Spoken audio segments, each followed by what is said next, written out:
नमस्कार शेतकरी बांधवांनो, तुमच्या खात्यात पीक विम्याचे पैसे येण्याची आता सुरू झालेली आहे. कारण राज्यात काही जिल्ह्यांमध्ये प्रक्रिया पूर्णत्वाच्या जवळ पोहोचलेली आहे. तुमचा जिल्हा त्या यादीत आहे का? चला लगेच पाहूया. मित्रांनो, आर्थिक वर्ष संपायला आता अगदी काही दिवस उरलेले आहेत.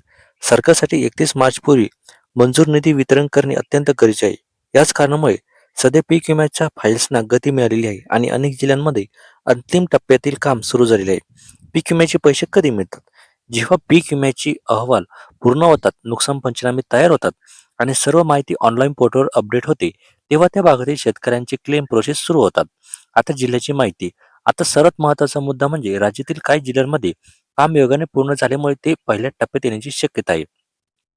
जसे की मराठवाड्यामधील बीड, धाराशिव, छत्रपती संभाजीनगर, जालना, लातूर, परभणी, नांदेड आणि हिंगोली आणि विदर्भातील बुलढाणा, अकोला, वाशिम, अमरावती, उत्तर महाराष्ट्रामधील नाशिक आणि जळगाव या भागांमध्ये सध्या हालचाली सर्वाधिक वेगाने सुरू झालेल्या आहे. पण लक्षात ठेवा, फक्त जिल्हा यादीत असणे पुरेसे नाही. तुमचे पैसे अडकण्याचे मुख्य कारण तुमचा आधारशी लिंक नसलेले बँक खाते, ई पीक नोंदणीमध्ये चूक किंवा बंद निष्क्रिय खाते असल्याने तुमचे पैसे थांबू शकतात. त्यामुळे आजच तुमची माहिती व्हेरीफाय करून घ्या. पुढील काही दिवस विशेषतः 25 ते 31 मार्च हा काळ खूप निर्णायक ठरलेला आहे. या दरम्यान खात्यात पैसे जमा होण्याची शक्यता जास्त आहे. तुमचा जिल्हा या यादीत आहे का? कमेंटमध्ये नक्की लिहा. होय किंवा तुमच्या जिल्ह्याचं नाव तुम्ही त्या कमेंटमध्ये लिहू शकता.